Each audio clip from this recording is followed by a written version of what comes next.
we will get started, and I'm going to assume that others will join. Well, folks, welcome to this session of K1. For those of you that have not joined the call before, K1 is kind of the network of brokerages, Keller Williams Elevate, Living, and Legacy Group, and we get together once or twice a month to talk about a topic of interest so that we can all be sharper and run better businesses together, because that's ultimately the name of the game.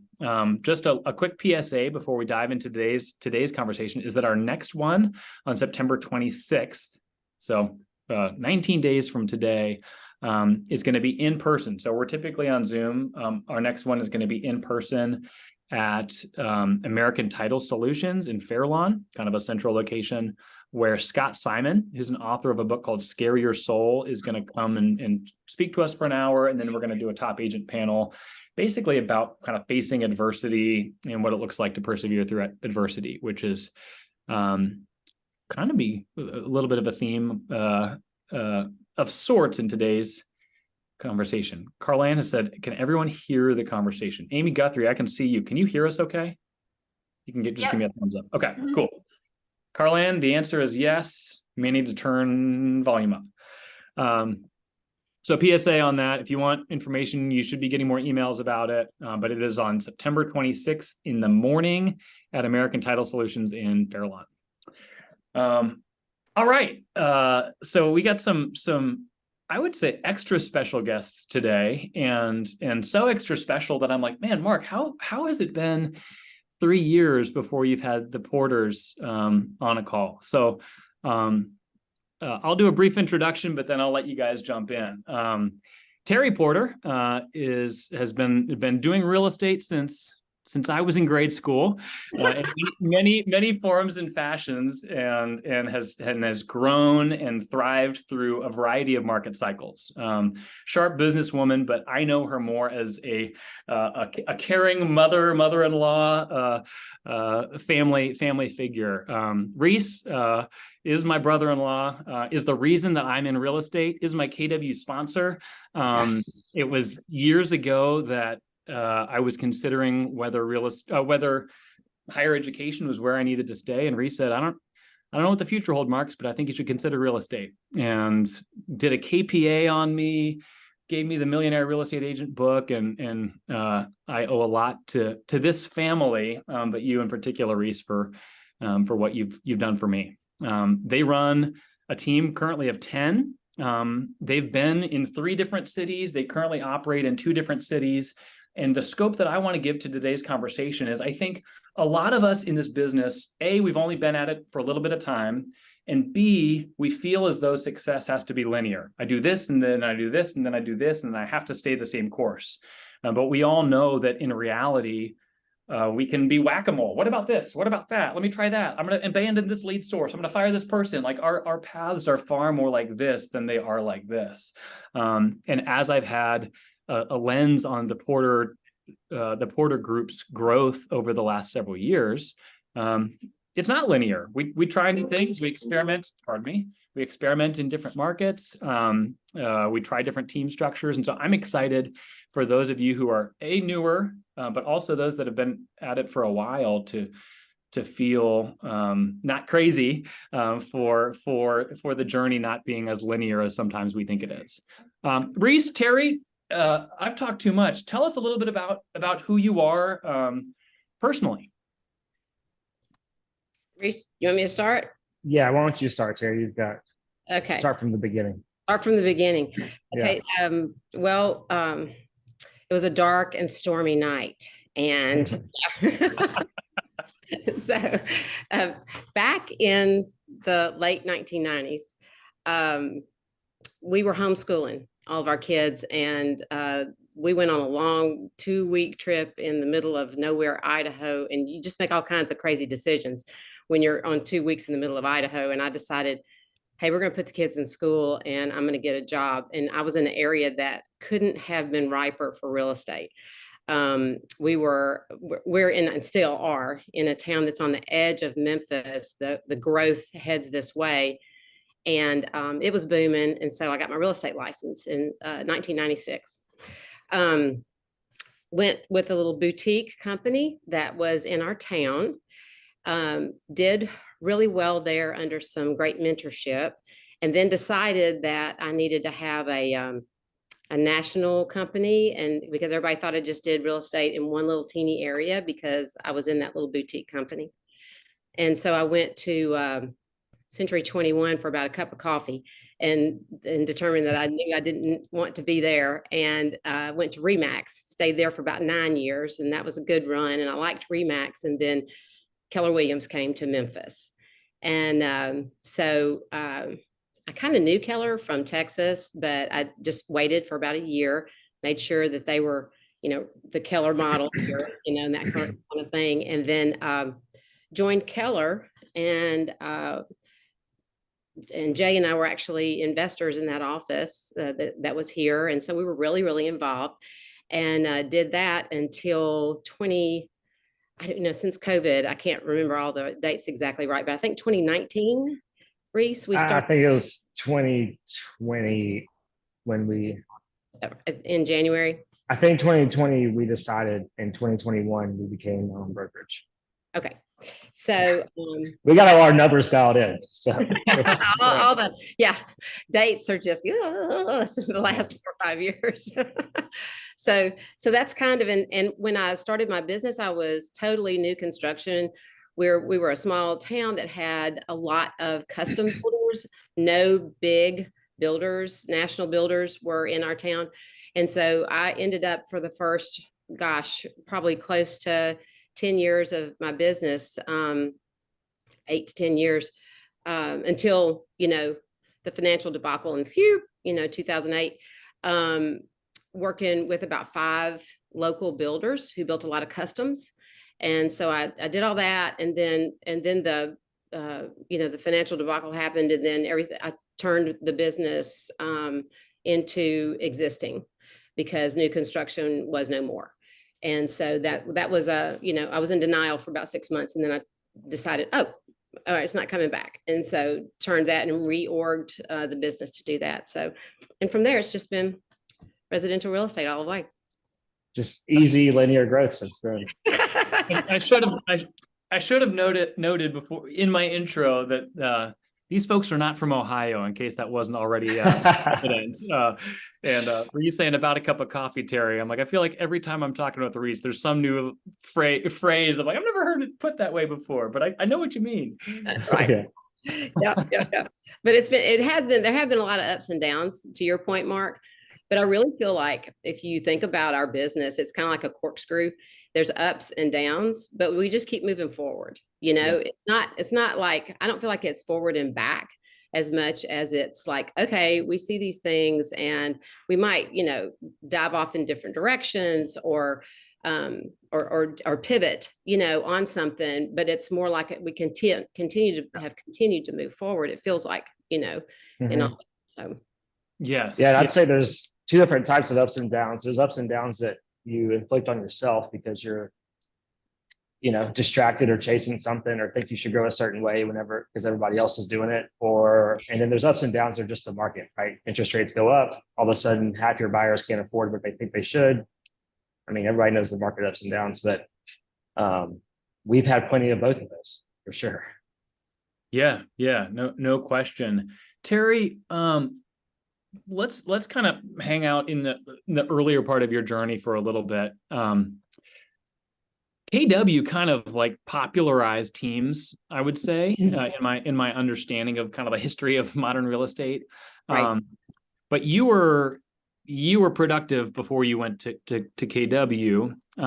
When did you reach the point that you realized I need more help in my world than just me? And talk with us, because some of the people on this call are launching teams right now, or are considering, how do I add people to my world? So I'd love to hear more about kind of the early part of the journey for you. Sure.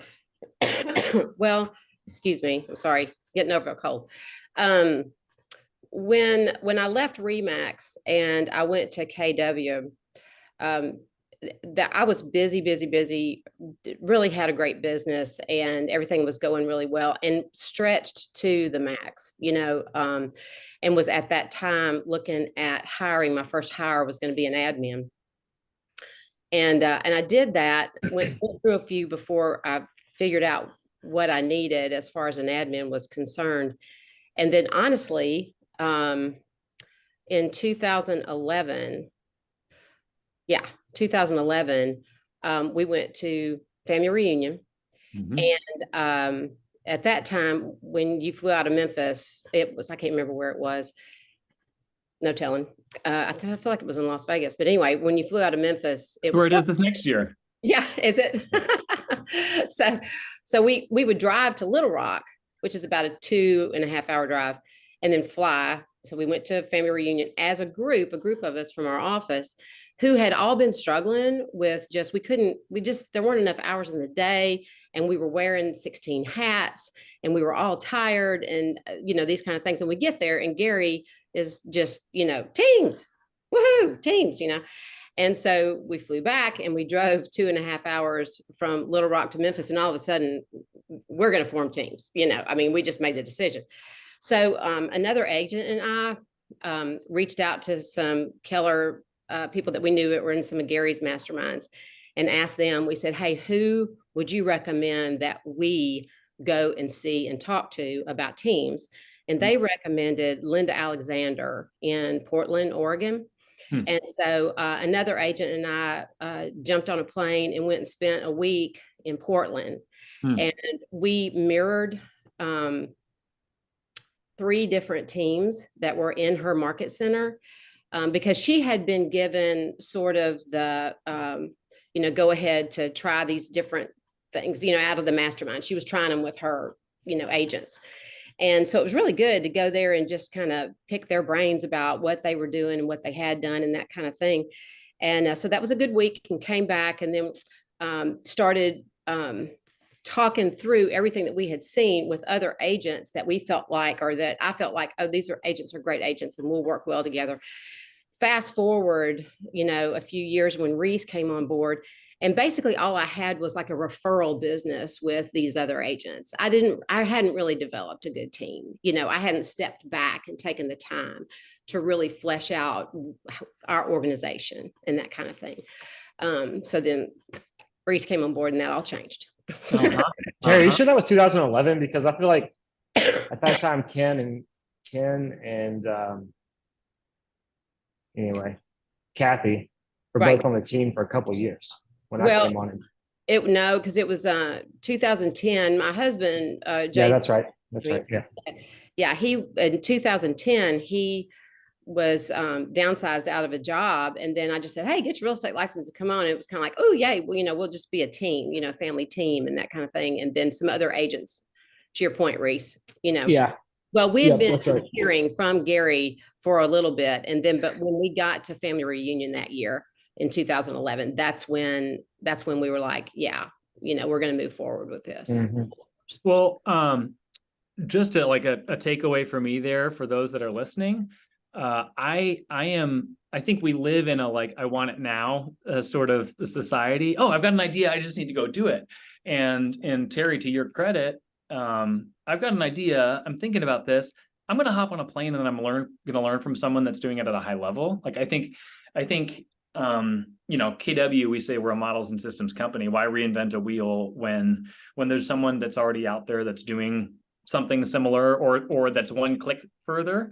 And right. I think it's so we are attracted to the people that are doing the biggest thing ever. Wow, isn't that amazing? But that's not a particularly actionable thing for us. Whereas if I can get an hour or coffee or a shadow day with someone that's 2 clicks ahead of me, I can leave with pages of notes saying these are the things that I need to do right now. So if you're on this call and thinking about what's my next step, there might be a book to read or a conversation to have, but who's already there that you could learn from and shadow. So kudos to you for taking that step. So let's enter Reese. Was that 2012?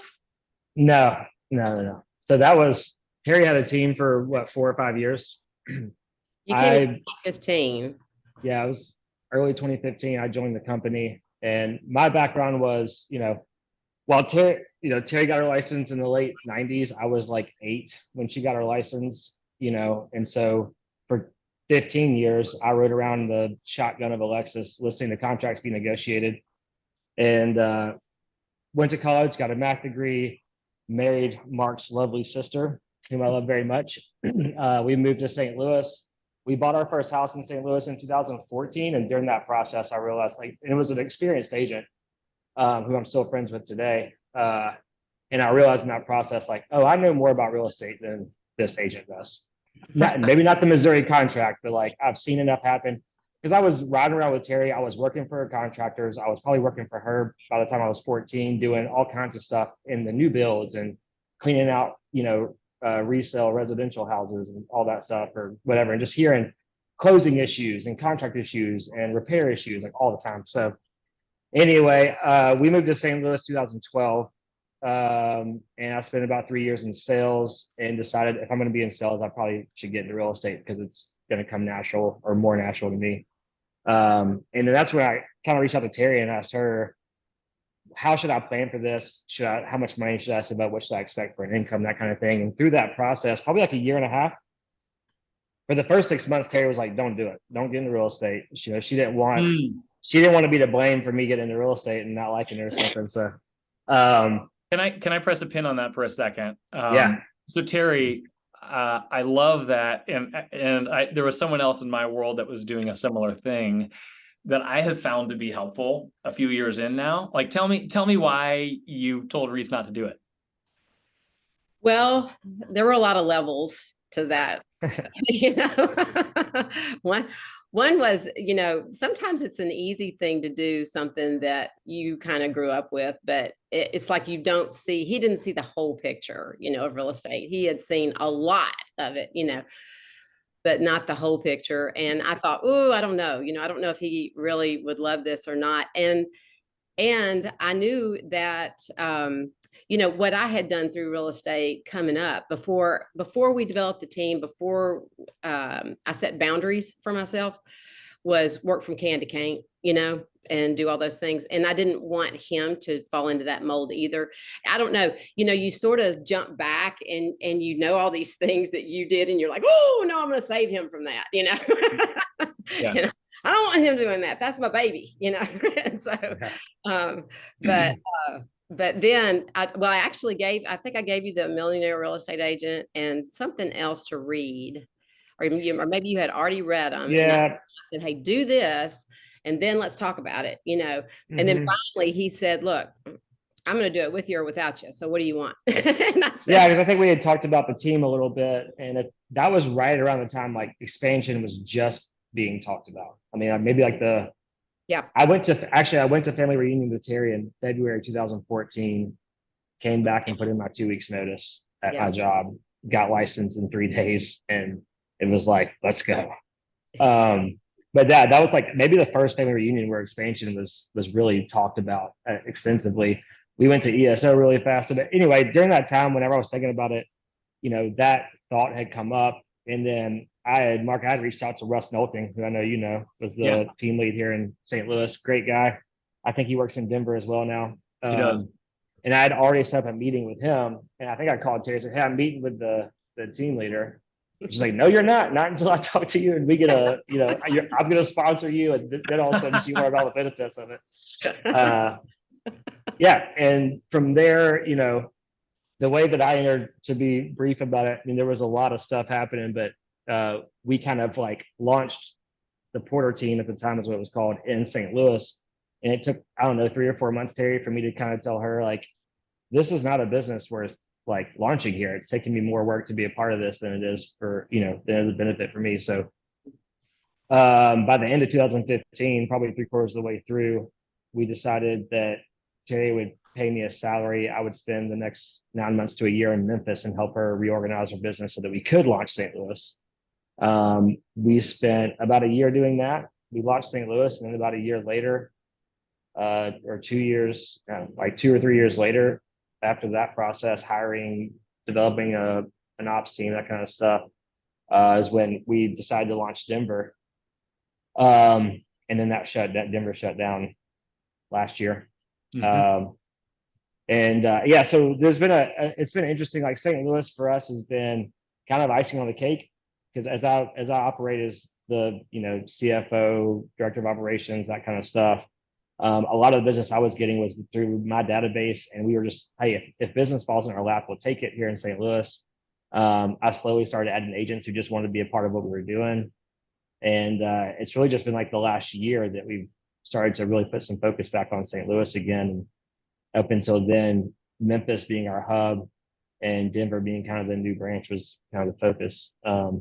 Yeah, so 2015 to now, so coming up on 8 years or over 8 years now. Yeah. Yeah. Let's jump ahead, and then I want to work back. So Okay. I think it's always helpful to understand what's your org structure now, and let's kind of talk through the journey of what it took to get you to where you're at. So Yeah. Terri and KW Speak is the rainmaker. Reese, you just said you're kind of CFO, director of ops. Who else do you have on the bus, and how'd you get to that? So right now we're two ops people outside of myself. We have basically a transaction coordinator and a director of operations.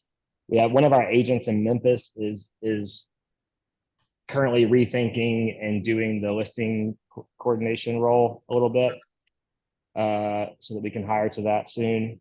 And he's our, one of our lead agents in Memphis. He was an ops person before that, so he grew into an agent role. Director of operations has been with us for I think 7 years now. So Terri is definitely the rainmaker and now the broker in Memphis. I'm the rainmaker broker in St. Louis. She operates as kind of our head sales market specialist, operate more of like kind of the operations CFO role. So as the global company, we're kind of the two heads of an org chart. Outside of those people, we have agents, right? I've got 4 agents here in St. Louis. Terri has 2 others there in Memphis. We've downsized our team quite a bit, and it's grown and gotten amorphous and all that kind of stuff, based on the different things we were trying to do. So now we're 9 or 10 people, 3 ops people, 7 agents between St. Louis and Memphis. And this year, what do you anticipate doing from a sales volume I knew standpoint? you were going to ask that. This is our worst year that I've been a part of the business. That's true for a lot of people. So this is a yeah. Well, and we kind of knew that going into this year. Mark, as you know, we had a lot of things happen last year. Yeah. One of which was shutting down our Denver branch and other things. So I don't know. I think we're probably somewhere shy of 40 million in volume. Our best year was probably 2 years ago. We did a little over 56 million. And I think our highest year in sides was like 212 sides. Okay. But to your point, it's been a run this way, come back, run that way, come back. For a while, we were doing a lot of hedge fund properties in Memphis. And so that was like a whole branch of our business that we had to train out and hire for and that kind of thing. We ended up turning that down because the fees got so high. And also it was taking us away from a business that we knew was reliable, that we wanted to grow. Then Denver became a branch that went well for a while, ended up having to close that down. So this last year has been a revisioning, refocusing, rebuilding year for us. So let's just which path do I want to go down? Well, let's go down the tactical path first. So you run a more complex business than many people, simply by the fact that Reese, you're sitting in St. Louis right now, and Terri, you're sitting somewhere in the greater Memphis area. I'm assuming that doesn't look like a walnut to me. Talk with us about leads. What are the lead generation levers that you guys are pulling in your business right now? SOI plus what else? Yeah, Terri. Have you had a lead that wasn't your sphere of influence or a referral from your sphere of influence in the last 18 months? No. There you go. Well, I want to come back. Reese, you answer the question, then I'm going to come back to Terri because that's remarkable. I want to learn more. Yeah, I mean, that's the answer. And honestly, Russ, who ran our Denver branch, turned us on to a book that I'll recommend to anybody. I think it's a great supplement to the MREA book. It's called Ninja Selling by Larry Kendall. Mhm. And if you have any desire to be a high quality value adding agent to your friends and family and database, then that book is gold. It is absolute practical gold. So we got Russ turned us onto that 2 years ago about. And we've been through kind of all the shiny objects. We have been full-fledged with Commissions Inc. We've done Boomtown. We've done, all the shiny objects. I promise you, we've tried them or something very similar. And so the refocusing this year is like, we've always been 70% or more database, and we've always been trying to add other lead sources to like grow.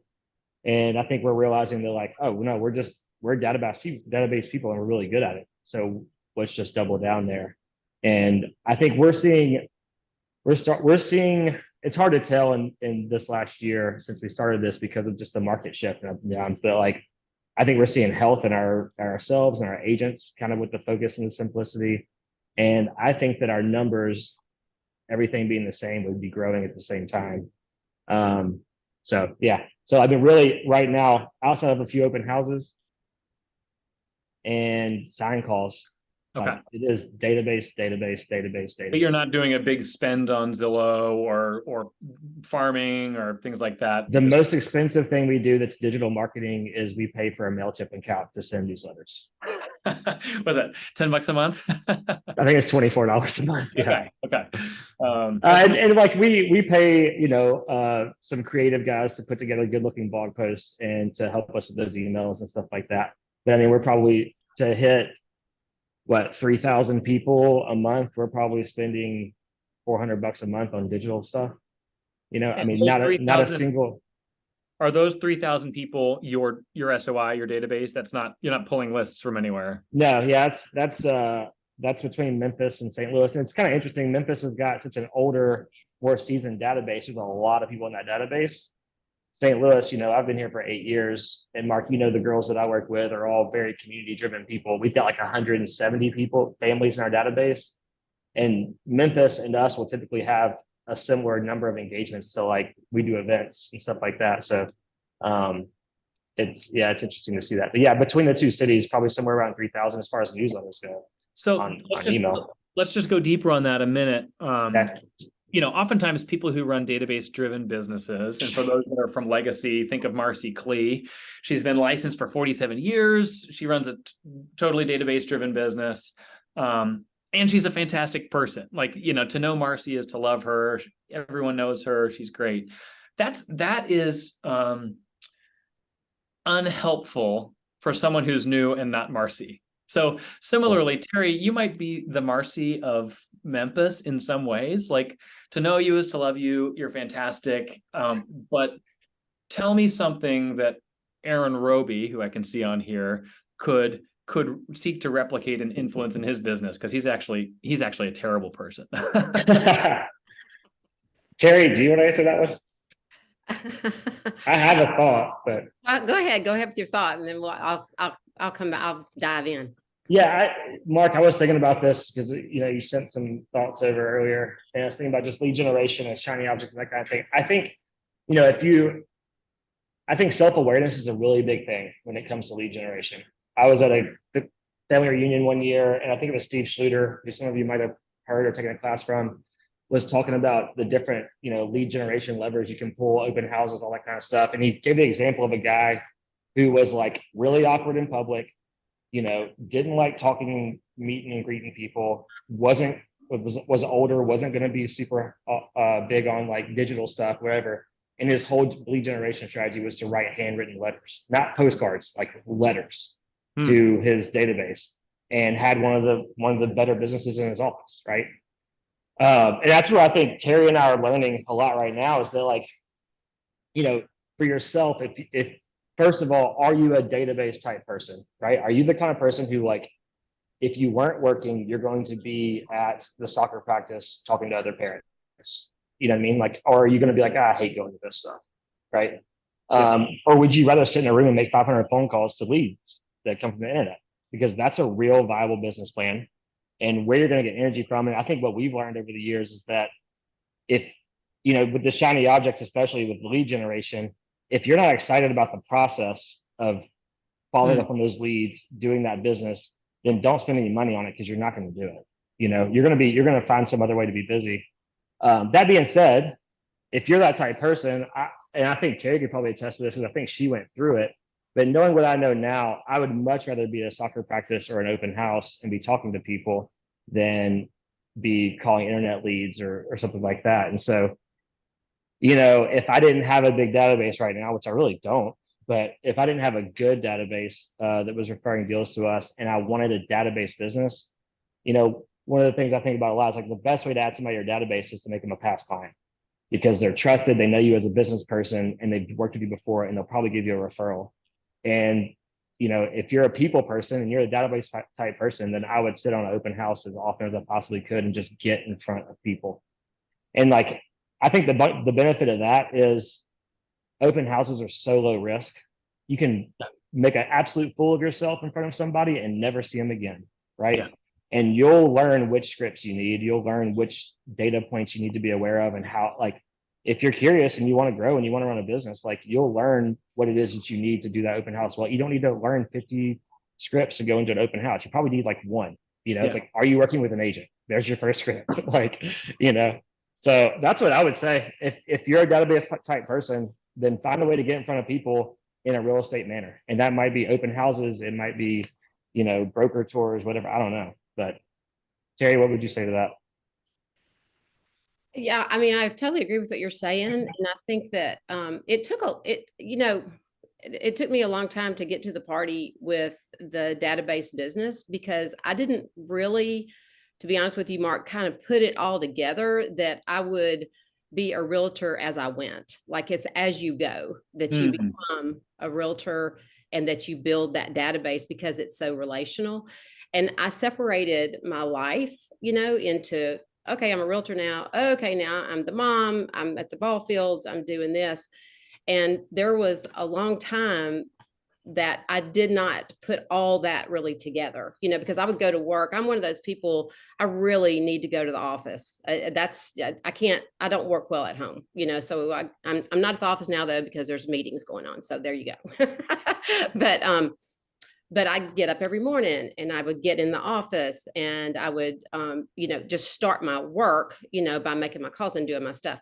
And then after I kind of put it all together, you know, years later and realized, hey, man, this is as I go. This is my life. This is my life. I don't want to change my lifestyle. I want my lifestyle. You know, I'm passionate about what I do and I love it. And I think that's one of the things that you've really got to be passionate about what you do. And people realize that and they see enthusiasm, and enthusiasm is attractive. Yep. And so I think that's a big part of people trusting you in real estate is that. So I would just say, like Reese said, if it's not exciting for you to do, you know, X, then do Y. That's exciting because we all know everybody has their different spheres that they travel in and that they work in. And, you know, and he was exactly right. You know, when I went to Century 21, I left there because at that time, Cardis was a big relocation company and they were, you know, married together. And so they just wanted me to do relocation. And that was great because I got all these leads. But I realized after 8 months, I thought, I'm not building anything. I'm working for them. I'm an employee. You know, I'm not an independent contractor and I'm not going to have anything when I leave here, you know, doing that. And it was the same thing with the hedge fund and just the, you know, the grind of doing that. We didn't have a good plan on that hedge fund business for a great follow-up with the rental market that it was creating. So that was kind of tough, you know, there. So that's why we just said, no, that's not, you know, we don't see that taking us to another level down the road, which our database business will take you there, you know. And I think that like Reese said, if you're that person that can smile and dial and make all your calls and then get the business and follow up and then have that plan with them, then that's great, you know. But I'd just rather do life and do real estate and you know, keep it all together. Yeah, absolutely. And I want to punctuate something that I mean, the point that you guys are kind of making together. Yeah, I think a lot of us feel like, oh, well, when you're in real estate sales, you got to knock on doors or you got to cold call or you got to take internet leads or whatever. And the truth is that a healthy business is going to have a few different places. I do open houses, and I've got an SOI, and I'm part of this networking group, whatever. So you don't want to be undiversified, and at the same time, to your point, like, you're going to be more effective.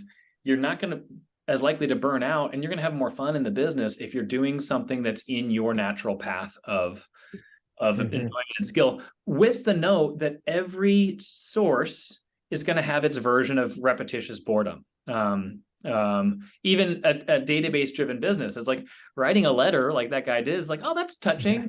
But I'm sure there were days where he's like, I do not feel like writing this letter. My hands are exhausted from this. And even if it's better than cold calling strangers, I think sometimes there's so many of us that are in this industry because it's an easy check.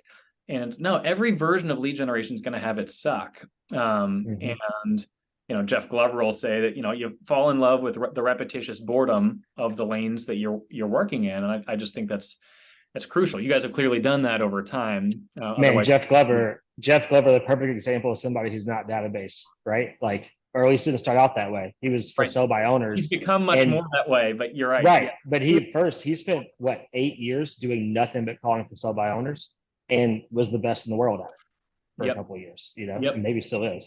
Yeah, that's a good point. Then he went. He was in town a couple of weeks ago. Then he was sharing he was spending $1 million across his kind of lead gen platforms on billboards and radio, and he's like, I need to rein this in because I'm making like $1 an hour. Now he's running a much more database kind of value to database driven business. So similarly, I like the corkscrew more than the up and down, Terry. I think that's a good. And I'll tell you this, whenever I started real estate, I didn't have anybody to mentor me really into it. I just thought it'd be I thought it'd be, it was fun. It was charismatic and everything. But the older agents at my office allowed me to sit on their houses. And for 2 straight years, every Sunday, I sat an open house. That's how I started my business. For 2 years, it was every Sunday. I know Reese remembers that. Oh, yeah. They were in ball, and they'd have a tournament, and then that, championship game was always on Sunday, and they always made it. And so I was always coming in hot to the ball field because I'd been at an open house. But that's what started my business, was that.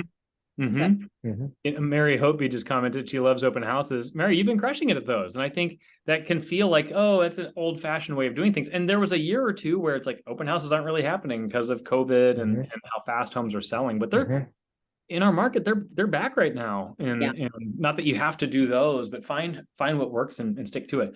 Talk with me, kind of shifting gears a little bit. I think.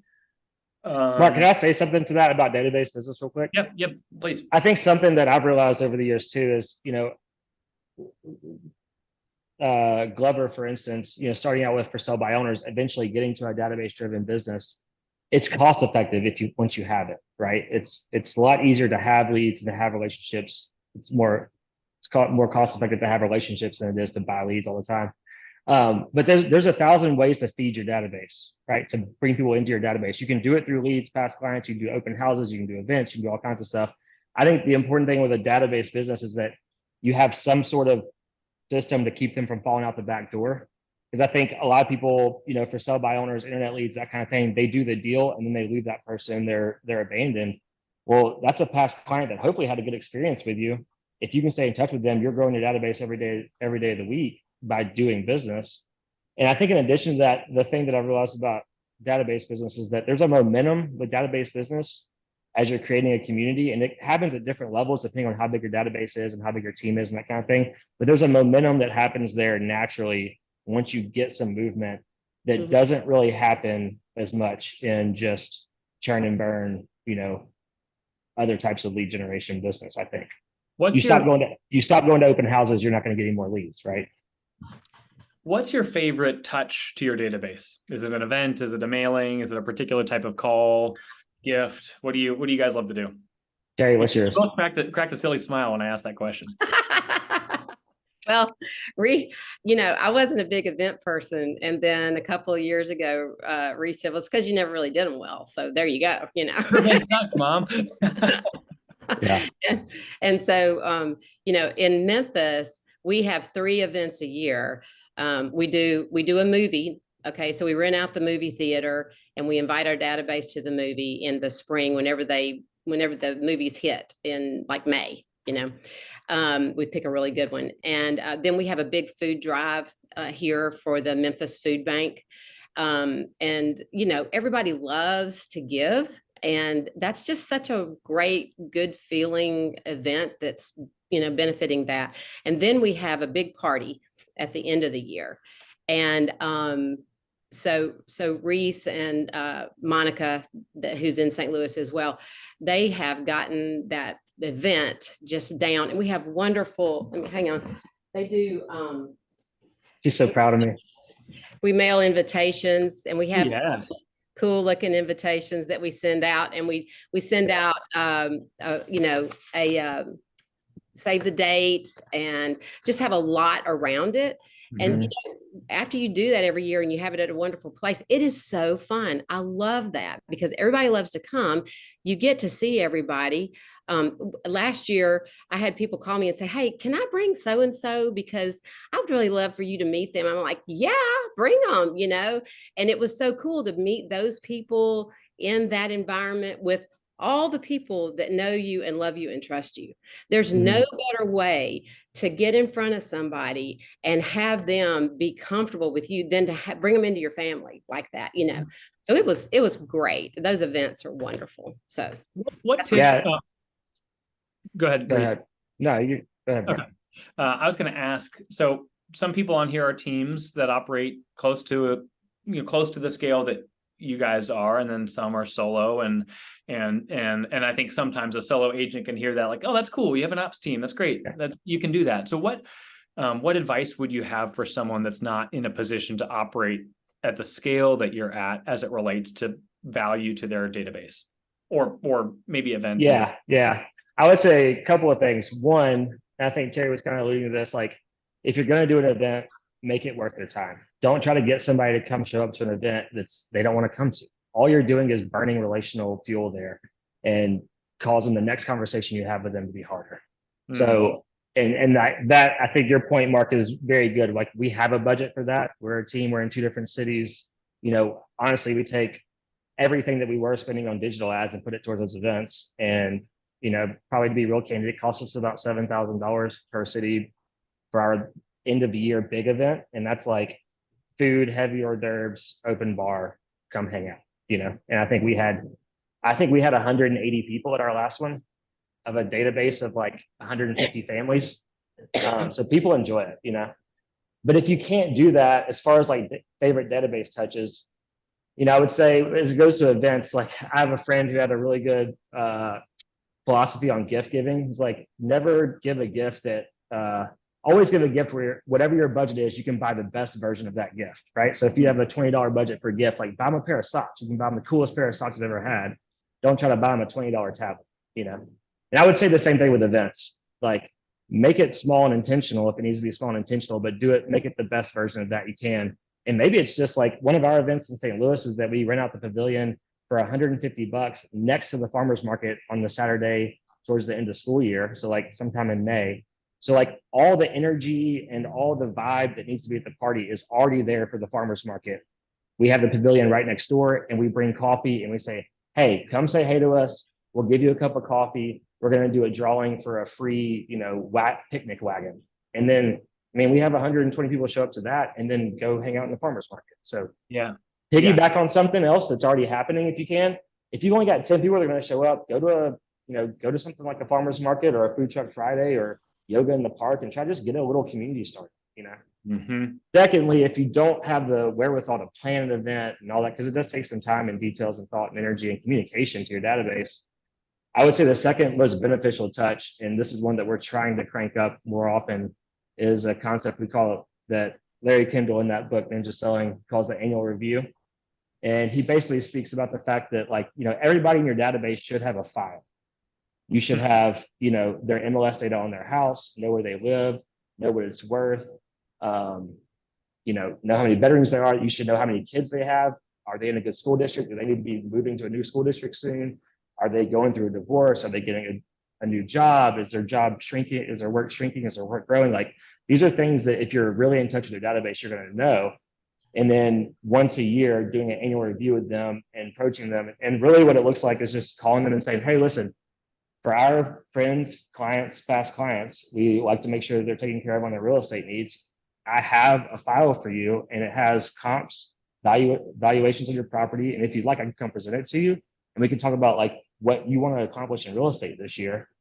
And so we talk about deferred maintenance. We talk about, you know, do you have enough equity to be able to leverage that for a home project you want to do or something like that? You know, options to access the equity in their home. We're like legitimately trying to meet with them once a year to advise them on managing their most valuable asset. I love right? that. We and had, go ahead. Well, I was just saying it's really powerful. And you know, of the ones that we've done, you see a lot of referral and a lot of interest from those. People appreciate it greatly. I was just going to say, for those at Legacy last month at our team meeting, we had a conversation about kind of building your wealth advisory team and viewing yourself. How do I treat my clients as clients for life as opposed to transactions? And what you're doing there is kind of akin to what a financial advisor would do. Let's get together for our annual meeting. Let's talk about the state of your portfolio. This is the same thing, just tailored to real estate. That's so valuable. Exactly. Well, and like how many of you actually met with your financial advisor this year? Right. You know, like so few, right? And Mark, to be honest with those conversations, when I've done them, it's, you know, I'll show up, we run property management as well, like you, as you know. And so I'll show up with, hey, here's what I would list your house at in its current condition. If we were going to list it and you're trying to get most of my money, here's some of the projects I would recommend before we list. Here's how much equity you have in your home. Here's what I would rent your house for if y'all decided to buy and keep this house, right? But most of the time I show up with all those things and it takes me 25 minutes to put it together before the meeting. And I'll start with like, well, what are y'all's hopes and dreams for real estate this year? And then I don't have to say another word for the next hour and a half, right? And they've just told me everything that they know about what they want to do in real estate. And guess who they're going to call the next time they have a question about one of those things? They're already an hour and a half conversation down the road with me. They're not going to call somebody else and then fill them on all of that and then do that, you know? So you're getting ahead of the real estate deal by loving and serving them as best you can. Totally. Yeah, such a great point. You've got mind share when you have that sort of meeting. I want to ask one more question, and then I want to give a little bit of space for any questions that our attendees have. So running a multi-city team, but also running a team where you're related to one another, has its set of joys and complexities. The highs can be higher and the challenges can be greater. What have you learned about rhythms? What types of meetings do we need to make sure we have? What sorts of boundaries are helpful for us to set when we're, hey, this is family vacation mode, not business talk mode? Like, what have you learned in your 8 years in being in business together that would help those who are either considering it or doing something similar right now? Yeah. Okay, so, Terry, I'll take that. Go ahead, Terry. Rock, paper, scissors. Yeah, maybe I should walk out of the room for a minute. No. So it's really key, you know, because you're family and because you have a history with one another, you can assume a lot of things because there's experiential knowledge within your family, but you don't need to do that. You know, you need to keep business and family for sure. And that's super important. But communication on both those sides is super important. Just keeping the lines of communication open and not assuming anything. Because especially when we're in two different cities and being family, that's a little tough sometimes, you know. So because you know, we're going to see each other every holiday and yeah. That's part of the difficulty is I can't go on a work trip without seeing family. And also the great part is when I go on a work trip, I get to spend time with family, you know? Yeah. Double-edged sword. Yeah. And I think, Mark, honestly, it's just kind of a pressure, like family relationships is really just a pressure cooked version of any other relationship you have prior to going to business together. So like, you may have a best friend, like one of the people that we work with in Memphis is my best friend since 4th grade, right? Like, and awesome guy, loving. And there are hard parts about that. But like he and I, about it, like we don't talk about friendship stuff before 5 o'clock in the evening. Like if he calls me at 3 o'clock, I know beyond a shadow of a doubt that's about business, and I need to answer it. You know, because it's hard to be busy and then take a phone call from a friend. It's like, oh, they also work with us, and or a mom or whatever. And so I know if Terry's calling me at 4 o'clock or 3 o'clock or something, like, one, it's either like it's my mom calling and I need to answer it, or it's the owner of my business calling and we got to talk business. So I think real simple things like that. I mean, we try to set those same standards for our ops team. Like, hey, agents, don't text your ops team at 6 o'clock on a weekday. Like, if you got something they need to know and you want them to have it first thing in the morning, then email it to them. They'll see it at 8 a.m. Like all the other offices are closed anyway. So stuff like that. But yeah, I think it would be helpful, and what we could do better at, although I think we do a decent job, is just like business is business and family is family. And if you find those things mixing, then I would figure it out real fast, because it probably is only going to get uglier and more mixed as you go along. Yeah, no, that's a good word. I don't think there's anyone that's doing it perfectly. And the temptation is always, hey, I'm passionate about my business. I'm an entrepreneur, so I'm thinking about it more than just someone who's punching a clock. And so of course it's more likely to bleed over anyway. But how do we preserve our existing relationships and cherish those along the way? Yeah, and to that point, real quick, like Terry and I being a family, I think we can be so much more lockstep on vision and mission because we come from the same family than a lot of people can. So that's a huge benefit, right? There's less communication that has to happen because we're just on the same page a lot of times. So you kind of have to make sure that enough communication happens, although it may feel like you don't need to. Folks on the Zoom, unmute. Who's got questions? I could always ask more, but I'd love to hear from some of you, or some of y'all, as a support of myself. Thanks, Mark. Try to be culturally appropriate. Use guys. I started texting and emailing you guys instead of y'all in the last couple of years. So. Northern-fied. That's right. There you go.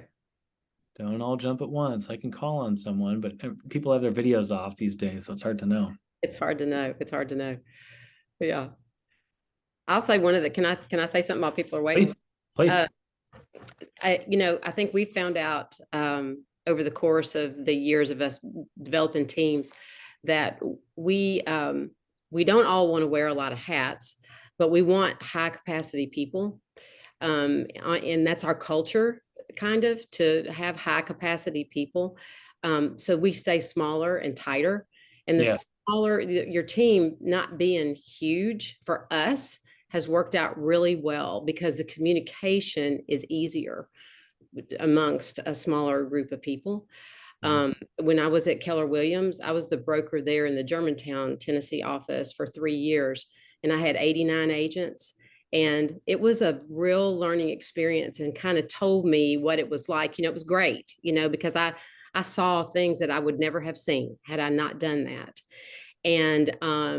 And so as we've built and kind of had the trajectory for our team, what we want it to look like, we've kind of come across that as one of the characteristics, really, of a person, is that they fit our culture, and they have a decent amount of capacity within them. So yeah, capacity talent as opposed to cul-de-sac talent, right?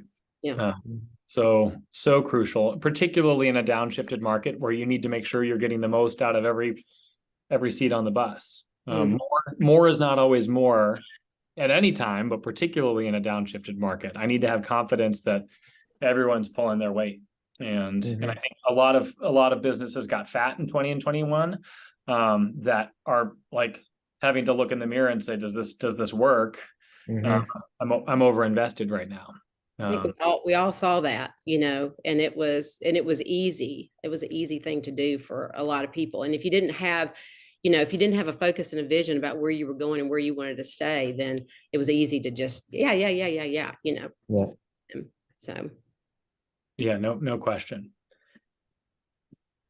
Any thoughts or questions for the group? Mary, it looks like you're enjoying a nice day out there on the dock. Right place to be. Awesome, folks. Well, Reese, Terri, thank you so much. I have admired both of you in the way that you run your business and the way that you still love each other in the midst of all the joys and challenges. So thank you for coming and sharing your journey with us. As just a reminder to the room, September 26th, you'll get emails about it. And this is recording, so we'll be sending this out after the fact as well. Appreciate y'all. Have a good one. Awesome. Thanks, Mark. Thanks.